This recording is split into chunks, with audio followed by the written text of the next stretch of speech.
Hello, ladies and gentlemen. Welcome back to another episode on Miss Weiwei's channel. Today's topic is, should prostitution be legalized everywhere? And if you've been following me and if you've been watching my episodes consistently, you'll obviously know what my take on this is.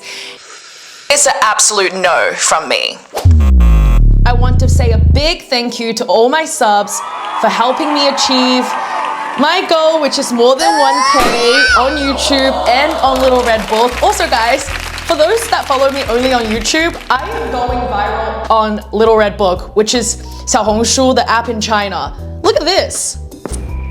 Over 100,000 views in less than a day. I want to say thank you to everyone who's watched, supported, and to my old followers who have supported me throughout the past 6 months. I am so grateful. I will never forget the support. Thank you, thank you, thank you, thank you, thank you, thank you. Before I move on, I do want to say that I've actually been getting some backlash on Little Red Book, which I actually didn't expect, but I mean, I did at the same time. I'm not surprised. If you're putting controversial opinions out there, you will get backlash, you will get controversial comments back, and that's completely fine. Everybody has the freedom to do what they wish. That doesn't necessarily mean... You're right.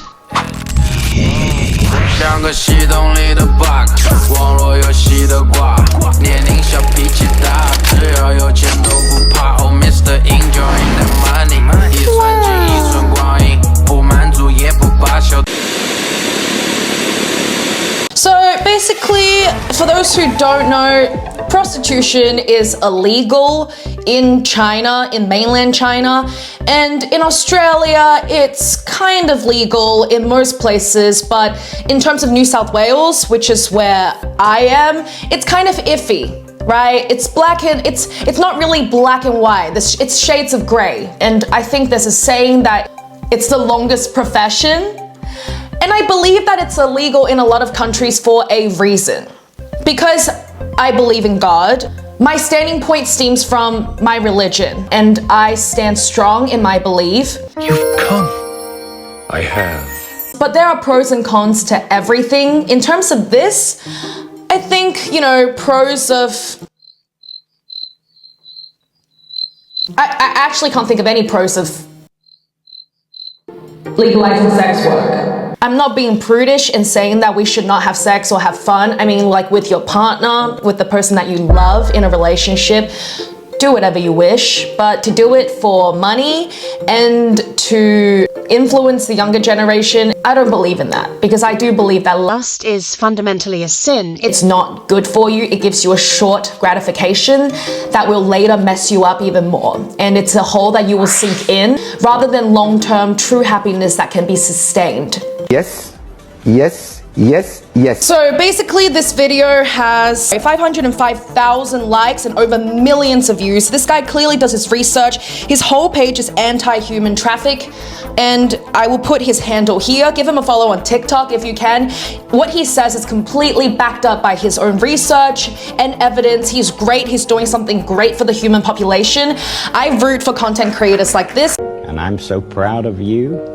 Anyway, let's have a look at this video I found on TikTok. This is how much money the human trafficking industry generates every second. In the meantime, I'm gonna tell you mind-blowing facts about human trafficking and exactly how we could reduce it. I'm gonna get controversial, so you wanna stay till the end. The average human slave sells for about $90 today. The human trafficking industry generates over $150 billion every single year, and that's how this is calculated. Slavery did not end in 1865. In fact, it's the biggest it's ever been. The transatlantic slave trade had about 12 million slaves sold in its entirety. Right now, there's over 40 million people that are enslaved. It is one of the biggest illegal industries. It just passed the arms industry, and it's making its way up to the drug industry. In the time it takes you to watch this video, 6 children have been sold into slavery. The adult content industry and sex trafficking are directly related. A lot of the men, women, boys, and girls are not consenting to be in these videos. This isn't just a theory either. The Hub has been sued multiple times for this. Also, there's tons of stories about it, like the 14-year-old that was found with hundreds hundreds of thousands of views on the hub. Child SA material is also a huge industry and it directly correlates to trafficking. That industry generates over $3 billion every single year. Some of the victims that get sex trafficked get essayed tens of thousands of times. Look up the story of Carla Jacinto. She got essayed over 40,000 times between the ages of 12 and 16. And there's almost never a happy ending. Only about 1% of trafficking victims actually get rescued. Listen, all of this stuff is really scary and we could recognize that. But there's no need to sit around and get upset about it all day. So here are actionable steps that we could take as a society to reduce human trafficking. Everyone needs to quit watching adult content. If there's no demand, then there's going to be no supply. Then there's no need for traffickers to use victims in videos. We need to educate children. Actually, we need to educate the parents to educate the children. I hate to say it. You know, I love to say it. The modern marriage sucks. We need to foster better communication within families to reduce vulnerabilities. We need to get children off social media. It is a breeding ground for traffickers to purge. There is no need for a 12-year-old girl to be posting dancing videos. We need better education on the signs of human trafficking so people could recognize them and intervene. We need to close the borders. Open borders make human traffickers' jobs easy to transport children. If borders are closed and we have high security, we have more of an opportunity to identify victims. Also, we need to change the trafficking hotline to a 3-digit number like 911 for police or 988 for mental health. We need to support organizations that fight human trafficking on the front line like ORU Rescue. They have teams that go out and rescue children. They're real-life superheroes. If you want to reduce trafficking today, you could go to the GoFundMe in my bio. It costs $327 to free someone from bondage, debt, slavery. Read the description and go donate.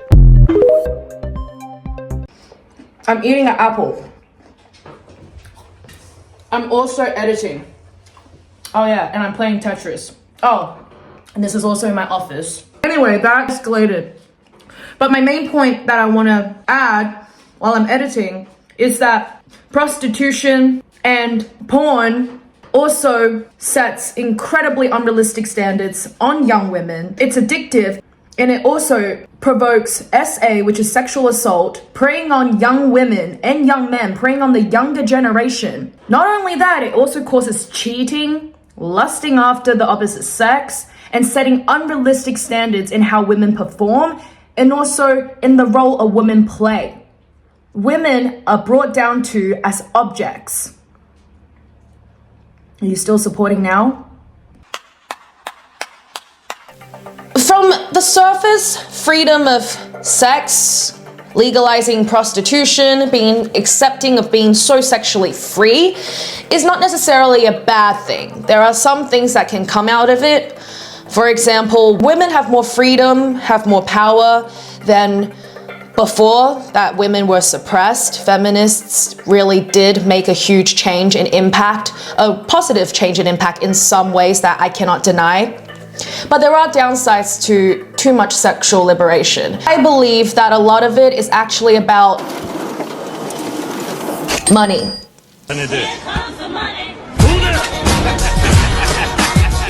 It's about money because businesses are making money from this, internet, marketing, everybody is making money. Because sex sells. Even with the latest scandal that happened around last year with Balenciaga, where they actually try to sexualize young kids in the Balenciaga clothing campaign. And Balenciaga suffered a huge backlash and it was wildly inappropriate.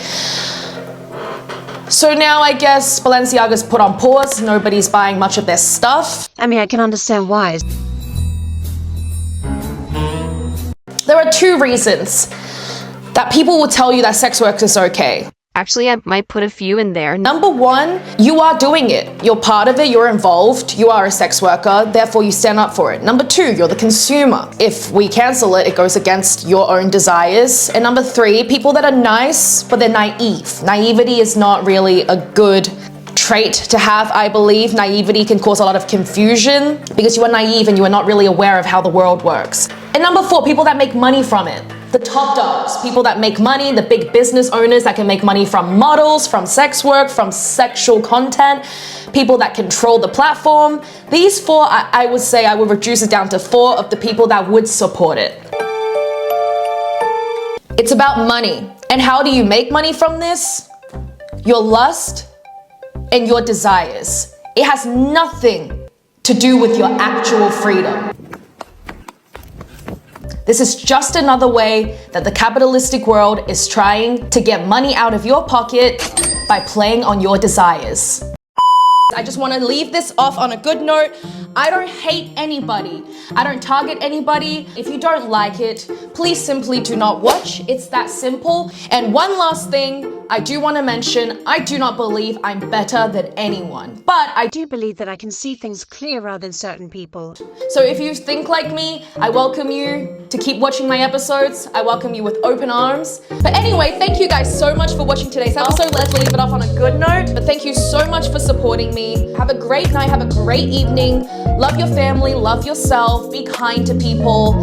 And do your researches on everything. Bye!